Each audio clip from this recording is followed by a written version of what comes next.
Say hi vlog. Hi, vlog. Welcome to number 5. Right. Yay! Where are we going? Strawberries, strawberries, strawberries. Go! I'm gonna get you! I'm gonna get you! I'm gonna get you! Ah! Say, come on, mummy, slow coach. Hey guys, so vlog 5, bringing you with us to the strawberry farm. We've literally been so out of sorts this week with everything that's been going on, so we are a little bit late in the week to start vlogging, but doing a bit of strawberries today. Also, Babes is going to be full gas on the dinner cooking because she's going to show you some of the amazing recipes that we do and that she'll put up for all you guys. So yeah, we are now into the strawberry field. Tell me, what's happened here? I don't really know. We've come to a strawberry place and it's possibly got to be the worst strawberry place I've ever come to. Not that I've ever gone. Nice. View's nice, but the strawberries are non-existent. That was our massive flop. Wow, what have you found? So she thinks the stones are baby dinosaurs. So we're now picking stones instead of picking strawberries. Daddy, help. Right, Mummy, just take the camera and Daddy, help. Okay. Right. You need to help me. Help me, help me. Oh, wow. Right, 2 hands for this one. That's it, you got it? Show Mummy. Can I see? That is a big dinosaur. Wow. This one. It's a dinosaur egg. Fighters. It's the eggy. Let's go to the park. You want to go to the park? Okay. Oh, you're pretty. Pretty donkey. Oh, okay. Yeah, I think he wanted to eat his food. She. Hey, donkey. Donkey. Say donkey. This one. This one. Say donkey. This one. This one. What about this one? This one. Donkey. Oh, this one looks like it's going to kick something. Okay. No, I think this is them getting horned up, babe. Whoa. Oh, you like that, don't you, baby? Hey, That's okay. what do you reckon? Hey. Do I show you them teeth? Sorry? Yes. Yeah. Oh, they've had enough now. Hey vlog, so we're here in Barcelona Test. We've just come from Aragon Race and we're here now to do a 1-day test in Barcelona. And basically I just wanted to talk you through what happened in Aragon. It wasn't the greatest of weekends. It hasn't been going too great for a while now. Honestly, I've been really struggling with how the feeling is on the bike, how my feelings are in general. So yeah, it's just been real difficult times, but like I said at the start of this vlog, there's gonna be ups and downs and it's not always gonna be plain sailing, and from that point it hasn't really been plain sailing. So yeah, it's the rough of the smooth. It's the name of the game that we're in, and right now we're in a bit of a rough patch, but like anything, just as quick as it's gone bad, it can quite easily go back good again. So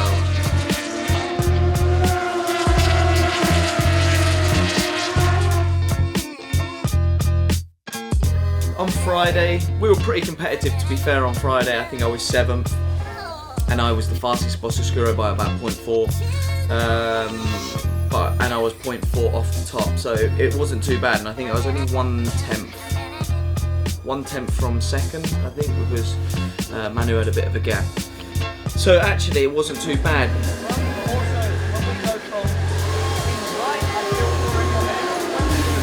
But the panic set in that we needed to be closer, it wasn't good enough, I was struggling with the bike. So obviously then come Saturday we started to try some different things with the bike. FP3, we tried a big change, wasn't necessarily better. Some things were better, some things were not. But actually overall rhythm was pretty good compared to everybody else. Come qualifying, we changed the bike again, quite big. And from that moment there, I really sort of lost the way of what felt good and bad. So yeah, I only did 3 laps and we continued to run that bike into the race, which was now in hindsight the wrong thing to do. Did you see my moment? Yes. Already you went wide before in the turn 8, I think. Yeah. And then we had the moment there. Yeah. I feel so on the limit. So bad. I can make one lap like that. Yeah. I fucking don't know how I stayed on that bike when the rear went. Scared the fucking shit out of me, mate. Because it went, and I was like, what? It's gonna go. What are you saying, Brandon? I'm saying nothing. You saying nothing? It's hot. It's hot. It is hot. It's hot. It's hot. It's going to get hotter. Hot. Hottity hot hot. How are you? Okay. Yeah, I'm okay.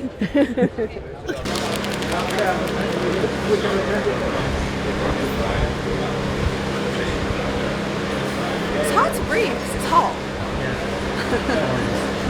I was like walking along, I was like, is this nerves or...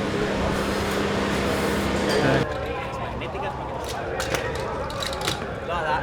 Skills. What you call stunts, mate. Actually, I went down doing that. Fuck you know. Save the rear, the first part of race, 3-4 lap, no pushing at all. At the front, good. Manage. Yeah. What's the biggest key to saving the front though? Like, realistically, what's going to destroy it most? Usually the big problem for the front is staying long time in same angle with a long torque. Okay. This is the And then,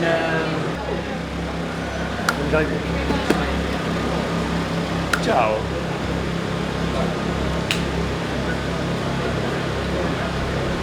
good luck, please.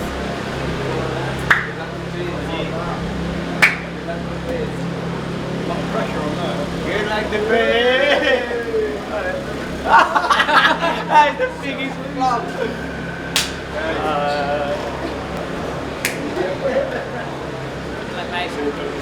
There, you feel left out, don't you? Come on, give me. Would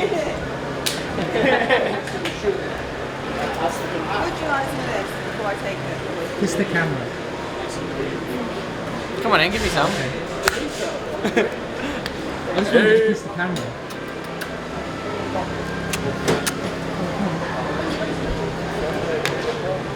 Give me a cafe.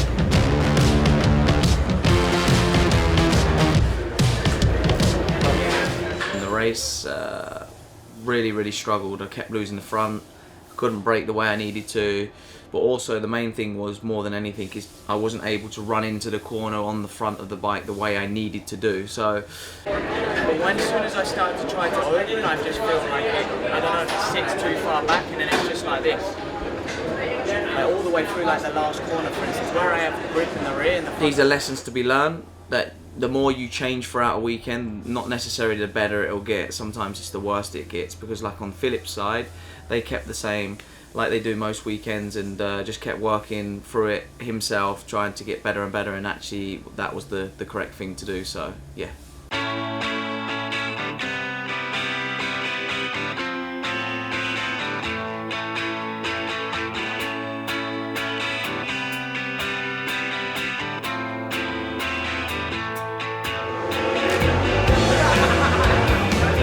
The test hasn't come at a better time, just because it's a day that doesn't actually really matter in terms of setup.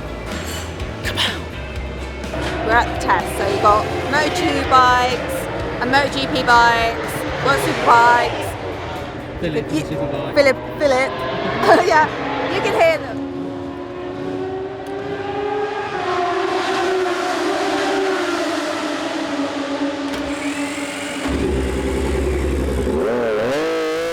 Start of the day is I go out on my base bike from Argentina that we always go back to. So we've gone away from the Aragon bike and back to our base. So we always have a base that we always start every weekend with, that we always start with and we're always fast with. So I go back to that, come in, and then I'll jump onto Philip's bike with Philip's setup, but with all my handlebar positions. So the bike is ultimately my bike, setup wise, as in handlebars, footrest, gear lever, seat position, dash position, everything is like me just jumping from one of my bikes to another bike, but with his settings, front and rear shock, everything else in it. So, and then I'll see how I feel with that, and then I will go back to my bike again, go out, and then it will just be like a continuous thing throughout the day when we change different things. When I'm out on track, they'll put something else into Philip's bike, and then I'll try that, come back in, jump on that, then go back out, do 5-6 laps, whatever. So yeah, busy, busy.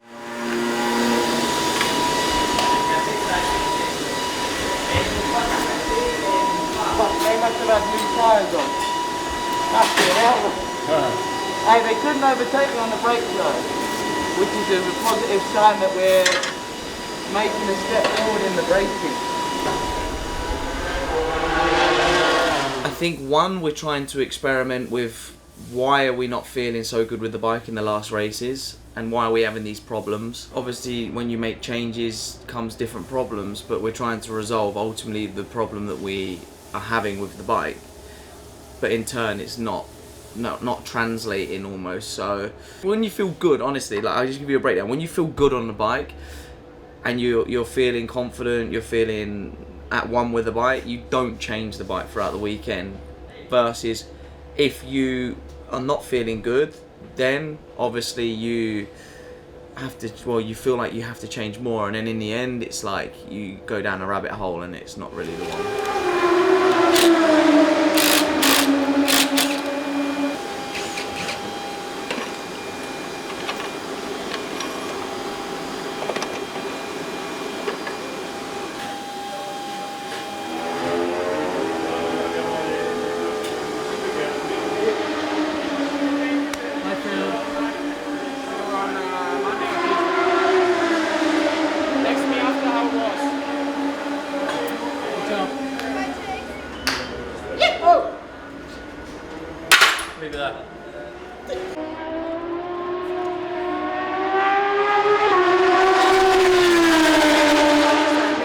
Test day today. We've got probably somewhere in the region of like 8 testing 2 bikes. It's like 32 degrees, super hot. So number 1 is electrolytes. We always use, well, it's difficult with electrolytes. You've got to find the right ones that are within WADA's regulations, yeah. So we use these ones because these ones are checked. They're good. So we'll get through like 3 or 4 of them today. With a lot of water, and then for food, well, mainly because if I'm honest, Drake doesn't like to eat too much. I don't think any rider likes to eat a lot over a race weekend in general. Today, snacks, anything like rice cakes, chocolate. You've got your carbs and your chocolate, and then we've got more carbs here for protein. Bananas, obviously, apples, and nuts. Keeping it simple, all plant-based, keeping it simple. Yeah. And then probably pasta for lunch. Quite simple. If I was at home, we'd have a different sort of lunch, but it is quite difficult because we haven't got the hospitality here, so it's difficult in terms of like getting exactly what we want. I know when we go to the cafe at the Barcelona track, it's going to be something like pasta, I'm sure, pasta and tomato sauce, but that's good enough for today. Today is basically a day of like shoving electrolytes, water, and food and snacks in Jake's face, or else he'll go the whole day without eating. Just the head is in the game.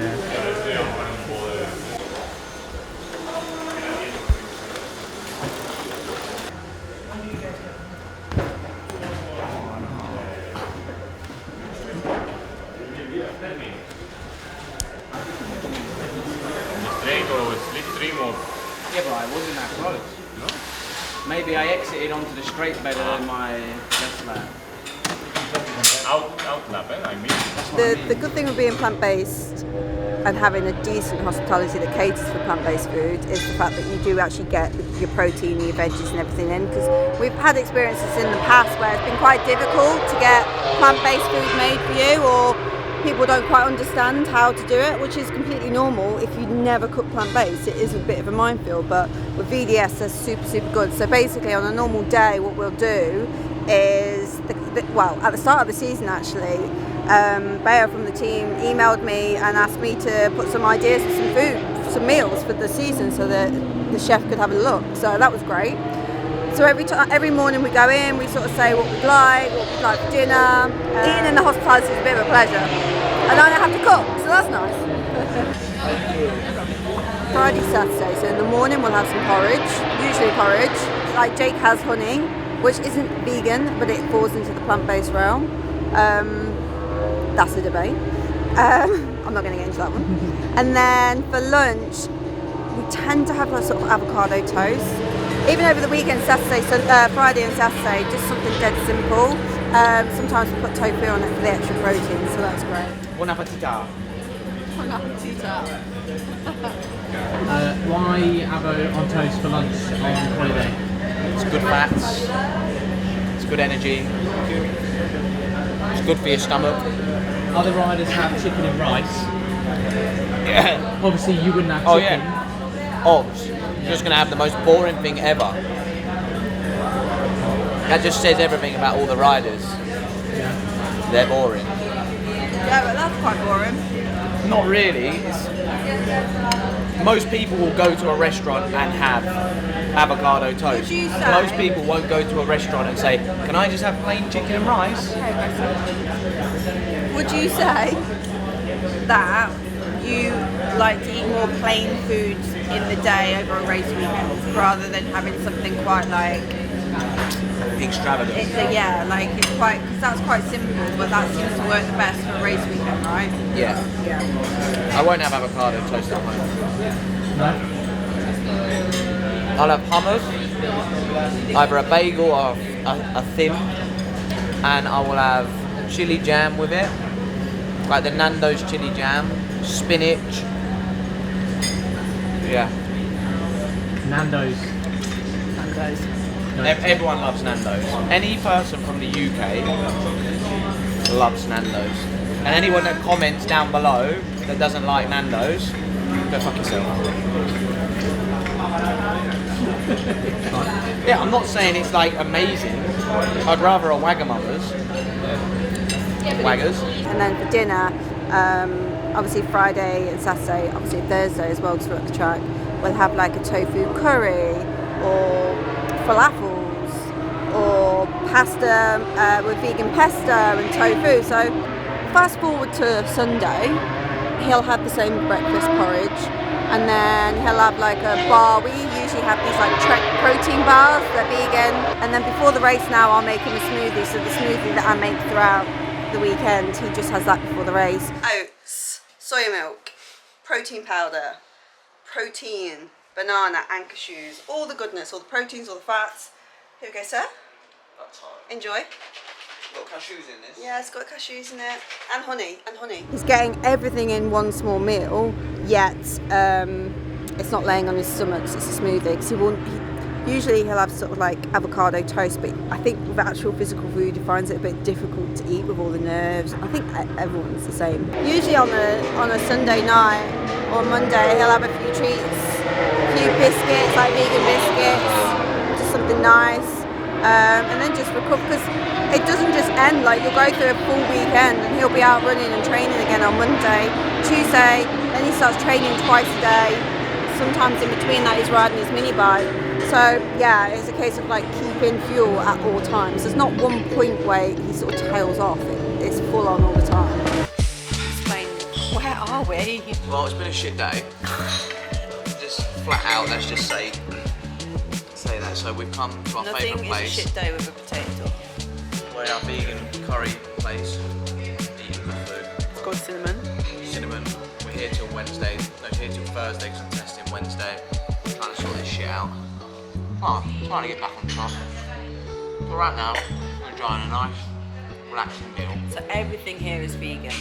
So we've got patatas bravas, we've got onion barges, we've got vegan samosas. We've got a lot of food because we've actually got a main coming up as well. Yeah. But honestly, this is our favourite place to come. When we're in Sidges, we're pretty much watch. We know all the best vegan places to come to. Piss off. Piss off. And leave us alone. Cheers to a safe weekend. Cheers to resolving problems. Okay, cheers to resolving problems. Yes, please. There's calories right there, mate.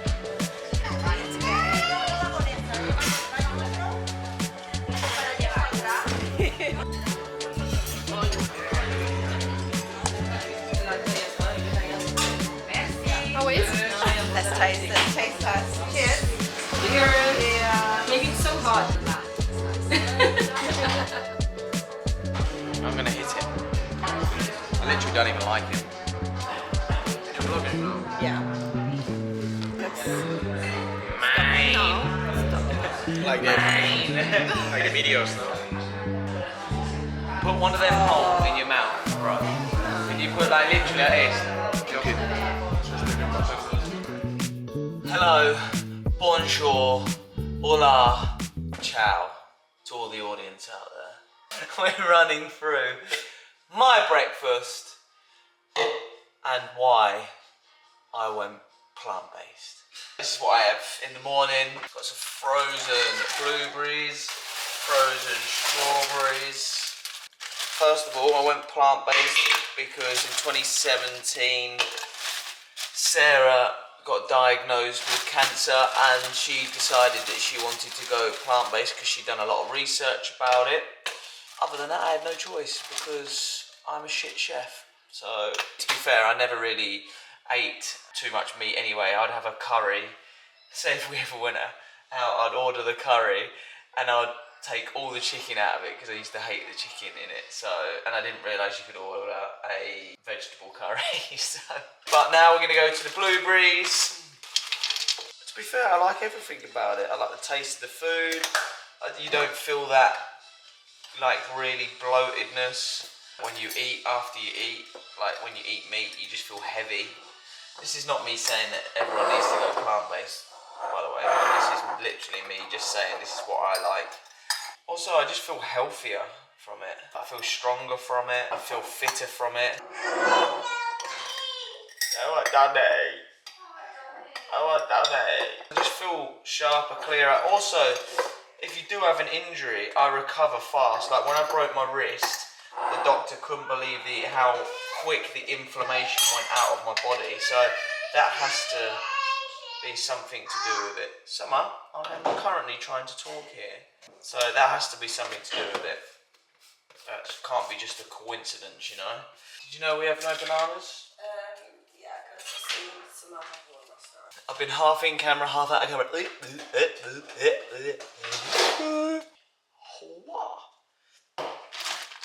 Nice, nice, nice. Chin chin. As Sarah would say, taste test. So I'm just going to show you what we would have for lunch. This is not typical, but this is a nice lunch that we have that we both enjoy. And I'm going to show you how I prepare it. Sourdough, some tomatoes, salt. I'm going to add some veggies, so cucumber. This is really nice. It's like quite warm today in the UK. It's about 24 degrees, so it's quite a light, tasty lunch. Add some beetroot to this.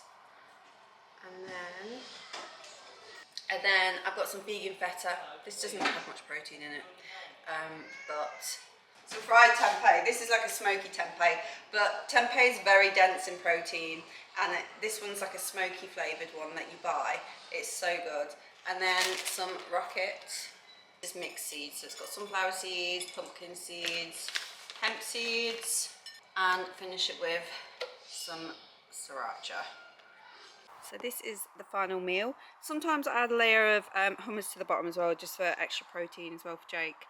And this is what it looks like. High protein, delicious. Oh dear. Summer? Okay. Come here, bring it here. You want me to help you? You want the bike? Okay. This will wait for 5 minutes. There is no better feeling than a nice clean kitchen, food prepared, incense on, toddler in bed. I've been writing all of my recipes down because, as you may have seen or may not have seen, I've got a page called The Dixon's Kitchen, and I'm starting to share the recipes a little bit more. And also, I don't know what it is about a UK on nice days and nice evenings. It's a bit breezy, it's a little bit cold, but I don't know, just the fields, the sunsets, the birds, the peace. It's so nice. And Jake's in there having his super cross fix. Right, I'm just going to show you this really simple meal that we cook once a week. It's curried noodles, but I call it curried noodles, but it's more like a mild, sweet, spicy curried sauce with ginger and garlic and all the veg. Crumbled tofu, coriander, some kale and some veg stock. For me, I cook, Jake doesn't.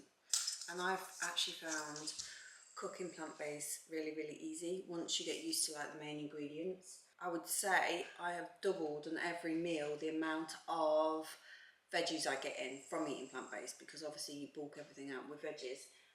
But I'm definitely getting more protein than I've ever got. And do you want to come and show your red back? No, can you put some sun? It's been really sunny here, and someone's got yeah, I don't need it in the camera.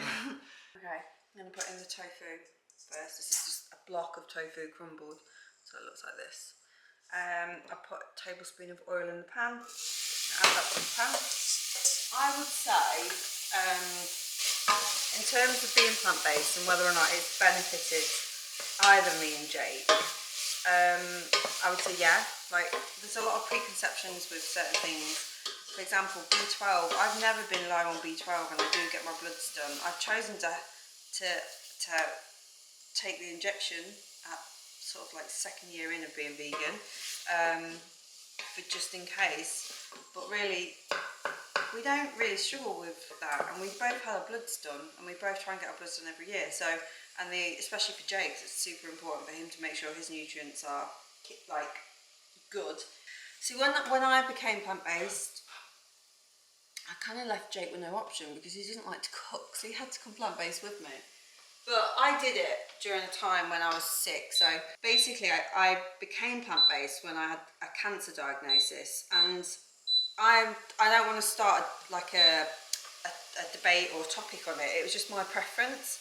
I just wanted to, I was losing control, I was having the chemo, I wasn't feeling great, I was scared, and I just wanted to take back a little bit of control for myself, and I decided I just was like anything to get some extra nutrients in. But through the process, like I say, I doubled my veggie intake, like for sure, and I started getting more protein than what I was before, because I was conscious of what I was eating and I'd monitor it a little bit more. I would say if you like to cook, it's easier.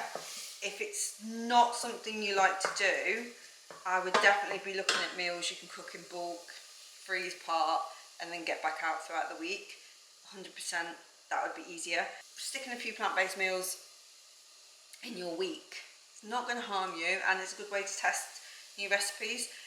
Also, it's like a completely new way to cook because you're cooking with more spices. Like, I never really cook with spices and herbs as much as I do now. So the flavour, that every meal we have is full of flavour. I won't go back. And for Jake, it's sustainable because I cook it, and we do monitor his protein. And like I say, and it's not just protein, it's everything. It's fibre, his nutrients. But you know, everything we do, I do, and I have done a lot of research. Now it's just become normal. So yes, certainly there's plenty of athletes that are plant-based. I would say yes, it does take a little bit of research, but doesn't everything take a bit of research, even if you're not plant-based, to make sure you're getting enough nutrients throughout the day, goodness, protein, fibre, all of that, regardless of being plant-based, takes time to figure it out if you want to do it properly. So you've got to pick sort of your lane and go with it. I'd say eating plant-based meals is a really interesting way to cook, and you can learn a lot about spices and how to make like the base tastes so good. For example, that tofu, I've just added like a paste to it that I've made with ginger, cashew butter, soy sauce, curry spice, and it just like, honestly. So you might have seen these and probably think they're super unhealthy, but I literally take the noodle part out. I don't use this part. You can save that and use it for other things. So what I'm going to do now in this one part is just add all the ingredients. We're not here to preach, not here to judge, but I do think if you try a couple of these recipes, they might become part of your weekly staple. And if it's like good enough for Jake, he's training so much. I always think he trains like twice a day, and he never complains. Traveling sometimes can be more difficult if he's not getting the good nutrients. That's all we can gauge it on, right? How we feel, and we feel great. And I do, and have felt probably better than ever throughout the process of being sick, coming out the other side, continuing on eating this way. Like I say, there's no judgments, there's no scaremongering into, oh, you have to go plant-based. It's just my choice, and I like generally enjoy cooking this way. I find it super therapeutic. So we've added in the stock, the sauce obviously is within the tofu at the bottom. We've added in the noodles, and we're going to let this simmer for about 5 to 10 minutes. But what I like to do is, because it's a one pot dinner, I like to put all the ingredients in there and then add the veggies on top, because I want them to have like a little bit of a crunch. So I literally let it simmer away so the veggies like steam on top, and then here I add some fresh coriander just to get that taste through, obviously, and then we're going to add some kale at the very top. You can use spinach if you don't have kale. So press down a little bit, give it about 10 minutes, and it will be thick, rich and creamy. And this is a amazing ingredient to have. It comes in, I get it off Amazon. This is far more cheaper to do it this way, but it's really rich in B12. It's like a cheesy and nutty flavour, but it's rich in B12 and rich in protein. It just thickens up the sauce as well. And it looked like a lot of veggies, but as soon as you cook it down, it doesn't seem like there's as many in there as you thought. Jake's, this one's mine. We're going to add some cashew nuts to the top. Basically just some cashew nuts that